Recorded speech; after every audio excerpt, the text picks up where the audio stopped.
All right, strap yourselves in for this deep dive. We're taking on military horror stories this time. You guys really want to get to the bottom of what makes these stories tick. Maybe even get a little spooked along the way, huh? I think we're in for a wild ride on this one. Yeah, the unexplained always gets us right, I think.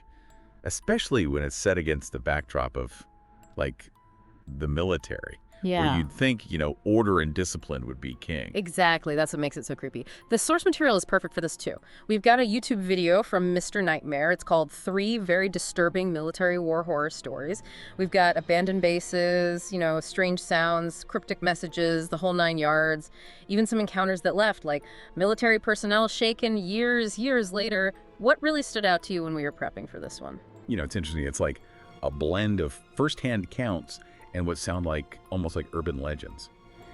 And the way they're kind of woven together, I don't know, it creates this unsettling sense of ambiguity. Like, is this a true story? Is it just a tall tale? Or is it somewhere in between? And it really plays with our perception of what's real and what's imagined. Yeah. Especially in a context like the military, where reliability and, factual reporting are supposed to be everything. That's a great point. And that tension, between fact and fiction is part of what makes these stories so unsettling. Okay, let's dive into the first story.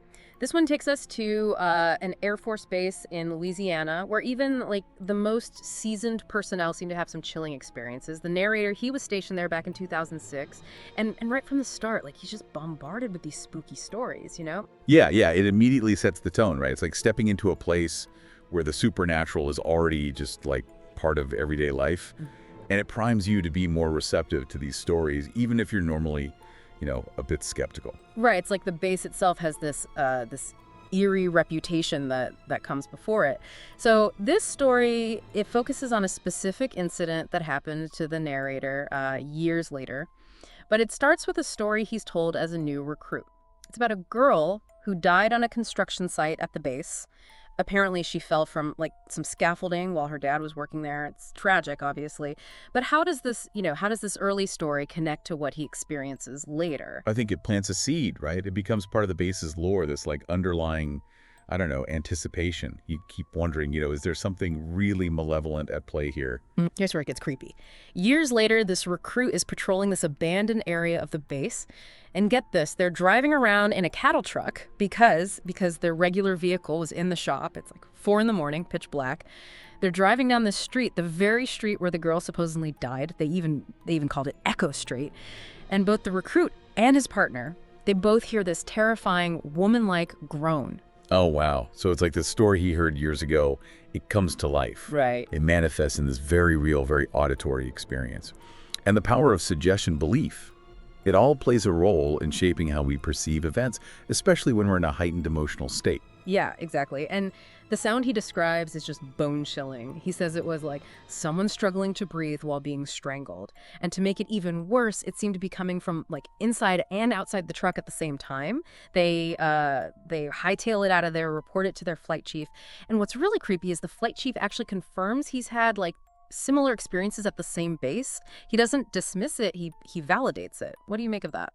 It's fascinating because it becomes more than just a ghost story, right? It speaks to shared experiences and how they can solidify belief, even when it goes against logic or reason. I'm sure for the recruit, the flight chief confirming it, cemented it as a supernatural event in his mind. It makes it even more unsettling, I think. Yeah, absolutely. All right, let's move on to the second story. This one takes us back in time. We're going all the way back to the Vietnam War, a radio operator's story that takes a very, very surreal turn. Our narrator, he's fresh out of high school, immediately thrown into the thick of it, the intensity of the war, the humidity, the smells, the sounds of combat all around him. You can almost feel the tension through his words.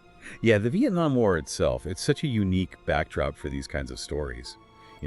The jungle, the constant sense of danger, the mental and emotional toll it took on those who fought there.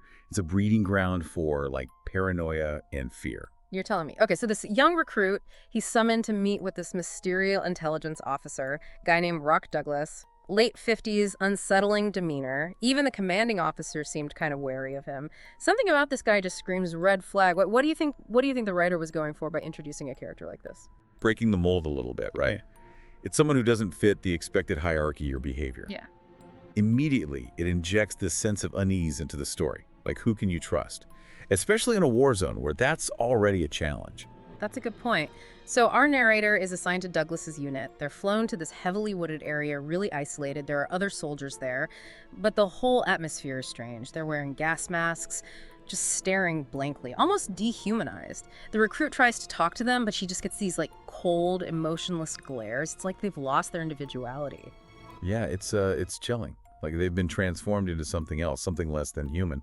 And it plays into those like deeper fears surrounding war. The idea of individuals becoming cogs in a machine, stripped of their agency and their morality. It's a fear that goes beyond just war, right? Like a feel of losing yourself. All right, so now he's really curious. Overcome by curiosity, he peeks into the main tent, and what he sees is truly shocking. Severed heads. Severed heads of enemy soldiers in these containers with tubes and wires, some kind of green liquid, and there are signs of life, like they're being kept alive in some horrific way. Whoa, that's disturbing. It's not ghosts or hauntings here, right? This is something potentially way more sinister. Makes you think of all the rumors about like secret experiments during that era. The idea that people were pushing ethical boundaries, maybe, in the name of science or warfare. It does make you think of all those like Cold War projects shrouded in secrecy, stuff we might not even know about today. It's tapping into those real-world fears, the idea of unchecked power and the unknown. Absolutely, like MKUltra, the CIA's mind control program is all about manipulating behavior, drugs, hypnosis, even torture. That kind of historical context adds disturbing plausibility to the story, doesn't it? Yeah, you're right. Wow, I hadn't made that connection. So the officer, Douglas, he catches him looking, sends him back to his hut. But when he wakes up, he's in triage. He's got broken bones and absolutely no memory of what happened after being sent back. And he never sees Douglas or those soldiers again. It's like that entire part of his memory has been wiped clean. It adds so many layers to the mystery, right? Like it was really happening in that tent. Who were those soldiers? How were they connected to Douglas? And what happened to our narrator to leave him with broken bones and no memory? The questions are as unsettling as the graphic imagery. Absolutely. Okay, for our final story, we're jumping to the present day. A routine mission that quickly becomes a desperate fight for survival. And the answer is, well, maybe some clues might be hidden in a string of numbers. This one feels different somehow, like it's tapping into a different kind of fear. Yeah, the tone shifts. Definitely. There's this sense of almost like a modern-day paranoia, like a sci-fi thriller. And the use of numbers, it's intriguing. They're universal. But here they become this source of both order and terror. You're right, yeah. So a unit, Bravo unit, vanished weeks ago. No contact, no trace. Until they pick up this distress call. But the message isn't words, it's just these repeating numbers. 58247, no context, no explanation, just that sequence over and over. What could it mean? In the military, where communication is so structured, so vital, a distress call like that is immediately unsettling. Throws everything into question, right? It's like, is it a code? Is it a warning? Some desperate attempt to communicate when words fail. It plays on our need to find patterns, find meaning, even when faced with something totally unexplainable. Totally. So our narrator and his team, Alpha Unit, are sent to investigate. They arrive at the abandoned base where Bravo Unit was stationed. It's foggy, there are signs of struggle, but this eerie silence. It's like the setting itself is another character, amplifying the tension. It's like a horror movie. Right. Fog, the silence, the isolation, you feel the dread before anything even happens. Like the environment itself is holding its breath, waiting for something terrible. You got it. And this whole time, those numbers are still being broadcast from the command center, echoing throughout the base. Eventually, they find the bodies of Bravo Unit. No clear cause of death, but their faces are frozen in expressions of pure terror. What could cause that kind of fear? It makes you think it's more than just physical violence. Something that attacks the mind, right? Your sense of reality, a primal fear of the unknown. Something so alien, so terrifying that it just breaks your perception of the world. A good point. And it gets even creepier. The Bravo Unit commander is clutching a notepad. The numbers are written on it along with a message. It says, "They're coming for us." So now we have this external threat, something hunting them. But who or what is they? Yeah, throws everything we thought we knew out the window. Who is they? Human. Supernatural. Something else entirely. I don't know. The ambiguity really fuels our imaginations. And our anxieties. No kidding. So the discovery sends Alpha Unit into a panic, obviously. They try to flee the base, but then this shadowy figure appears from the fog.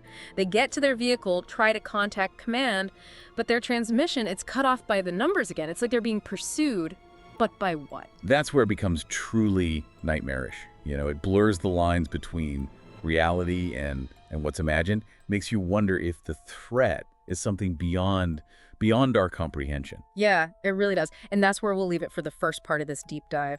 A chilling cliffhanger, a whole bunch of unanswered questions. Before we get into those, I think we should take a step back. Talk about what we've heard so far. These stories, they're playing with different types of fear and using the military setting to make it all feel even more believable. Absolutely. There's something about the contrast between the strict order of the military, and then the chaos of the unknown that makes these stories really stick with you. And the fact that it's soldiers, people trained to be rational, to face danger, their fear just feels that much more real. It makes you think, what could possibly shake them to their core? That's a great point. It's something I think we should definitely unpack a bit more. But for now, we'll leave you with that lingering sense of unease, because we've got a lot more to uncover, including, what those numbers might mean. It's interesting, each story kind of taps into a different type of fear, Like the first one with the haunted airbase, it uses those classic ghost story tropes, the voice, that feeling of being watched. It's almost primal, isn't it? That instinct to avoid the unknown.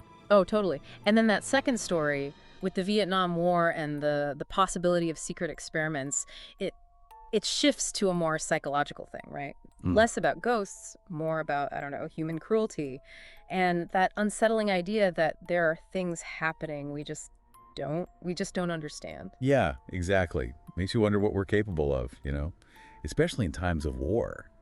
And it taps into that whole Cold War paranoia thing. Government overreach, these shadowy organizations doing unethical experiments. Spooky stuff. Then there's that third story, the abandoned base and the cryptic numbers. It feels almost futuristic, you know what I mean? Right. Like a blend of science fiction and horror, that fear of an unknown threat, maybe even alien, something we can't even grasp. And the numbers, that's clever. Because, numbers usually represent order, logic, control. But in this story, they're terrifying. A symbol of something beyond our reach. It's like the story is saying, hey, there are some things you're just not meant to know. It's like the numbers are a puzzle, but the real horror is in trying to solve it. Right. Maybe that's the real question here, right? Not what do they mean, but what happens if we try to find out? Some mysteries are better left unsolved, maybe. Okay, so different types of fear, the military setting, it all adds this layer of believability. But what about the storytellers themselves? The people who, lived through these things, what do these stories tell us about them? That's a good question. Because they're not just like campfire stories, right? These are experiences that have really shaped these individuals. Even years later, they're still haunted by it, trying to make sense of it all. I wonder what it would be like, to carry that kind of burden, to have those memories you just can't explain. Maybe they even challenge your understanding of reality. It raises questions about trauma, and how we process these events. Are these stories a way of coping, trying to make sense of the chaos, or maybe even a warning? Sharing their experience so others might be prepared. Like, hey, this happened to me, it could happen to you, watch out. Yeah, and also that need to be believed, I think, to have their experiences validated, especially in the military, where there's that pressure to be tough, to not show weakness. It must be so hard to come forward with these kinds of stories. Makes me think how often we as a society dismiss this kind of thing, especially when it involves the supernatural or the unexplained. We try to rationalize it, chalk it up to stress, imagination. Like we're uncomfortable with the idea that there might be things beyond our control, things that just don't fit our understanding of the world. But what if by doing that, by dismissing these stories, we're missing something important? What if they're trying to tell us something about ourselves? About the limits of our knowledge and perception. Whoa, that's deep. So maybe these stories aren't just about ghosts or monsters or cryptic numbers. Maybe they're about the human need to make sense of things, even when the world throws us a curveball. A reminder that there are still mysteries out there, things we may never fully understand. And maybe that's okay. Maybe a little mystery keeps us curious, keeps us questioning, keeps us engaged with the world. I like that. Okay, let's get back to the numbers for a minute. We have 5, 8, 2, 4, 7 repeated throughout the story, broadcast from that abandoned base, written on that dead commander's notepad. What are we thinking?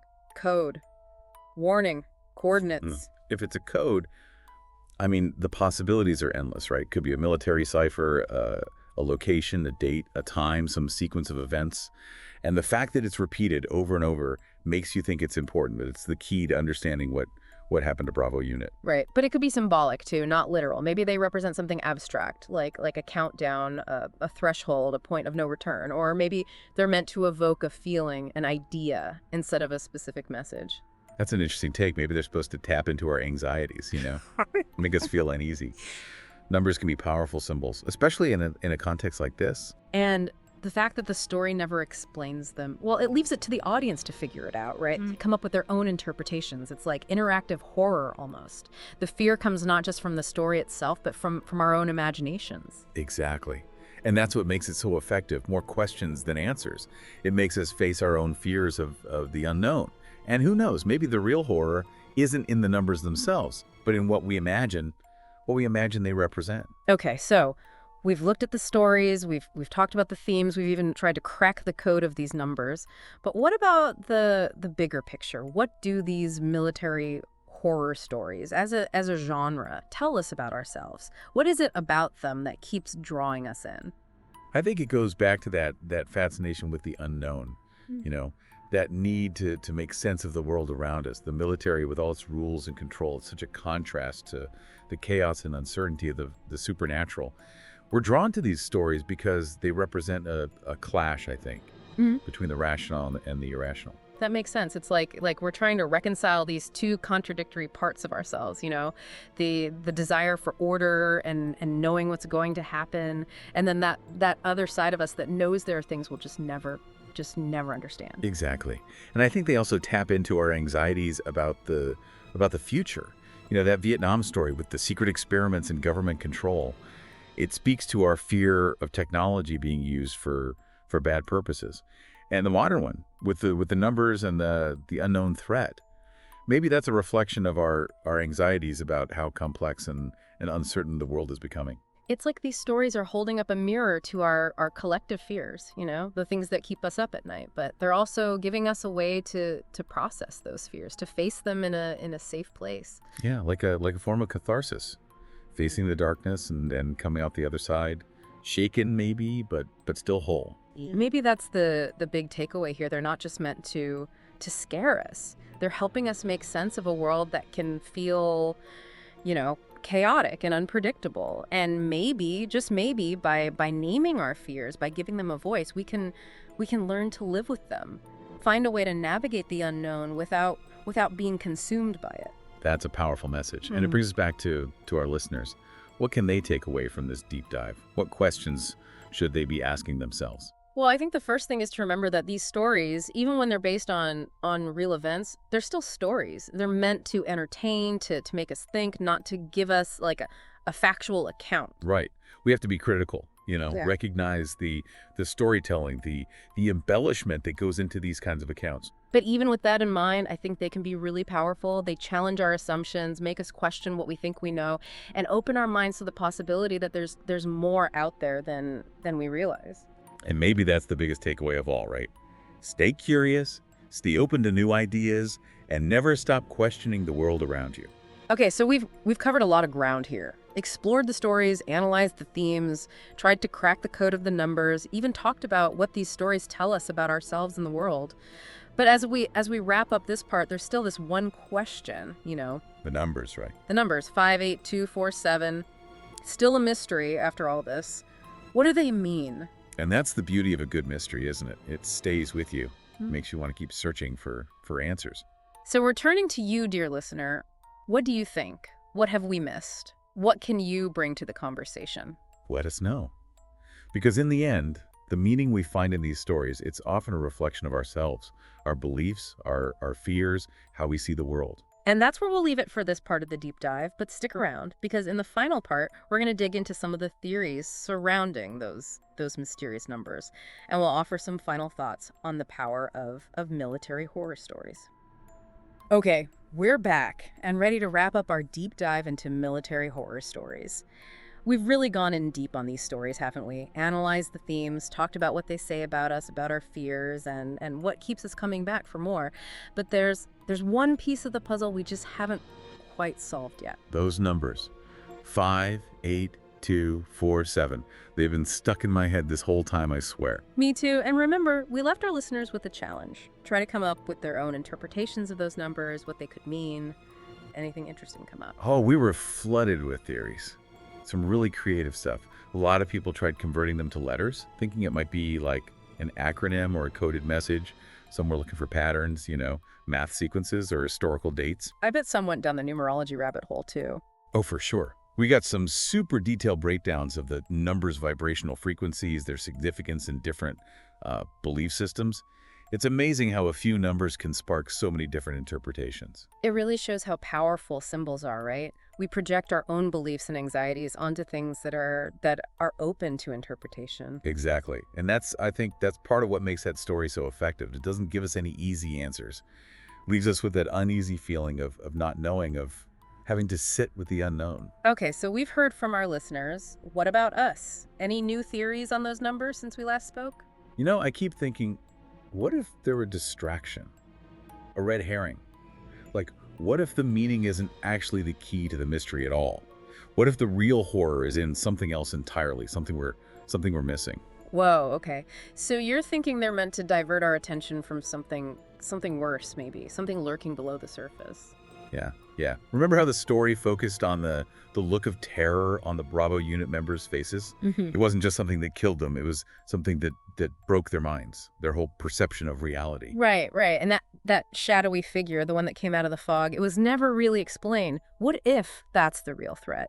Something outside our normal understanding of how the world works, something we can't even begin to wrap our heads around. And maybe the numbers are like, a manifestation of that, of how incomprehensible it is. They're a symbol of the chaos, the terror that this force, whatever it is, represents, almost like a way to infect our minds, to make us question everything. That's a creepy thought, like the numbers are a virus, spreading fear and doubt. And because they're never explained, they just stay this unresolved thing. Yeah. It makes it even scarier, I think. Like the story saying, hey, here's a peek at something truly terrifying, but you don't get the comfort of understanding it. So even without a clear answer, those numbers still freak us out. They become the symbol of the unknowable, the things that are just beyond what we can grasp. Right. And maybe that's the whole point of these military horror stories, to remind us that the world is huge and mysterious, and that there are things out there, things we just don't understand. And maybe some things are better left that way. Perhaps the real horror is not in the unknown itself, but in our need to explain it, to try and make sense of something that just doesn't fit into any neat little box. You're blowing my mind here. It's like the more we try to understand, the more we risk, losing our grip on reality. It's a balance, isn't it? Curiosity, caution, wanting knowledge, but also accepting that we don't know everything. So listener, as we wrap this whole thing up, I'm going to leave you with one last challenge. Don't just try to decode those numbers. Try to understand what they stand for. What do they tell you about? About fear itself? About the limits of what we can know? About the things that maybe we're better off not knowing? Yeah, let those numbers hang out in your head for a bit. Yeah. Let them spark your imagination. Let them be a reminder that even in a world that's all about order and control, there are always going to be mysteries we just can't explain. And who knows, maybe those unanswered questions are the ones that lead to the most interesting discoveries. So keep exploring, keep questioning, and keep those lights on tonight. Never know what might be hiding in the dark. Until next time, stay curious. But stay safe.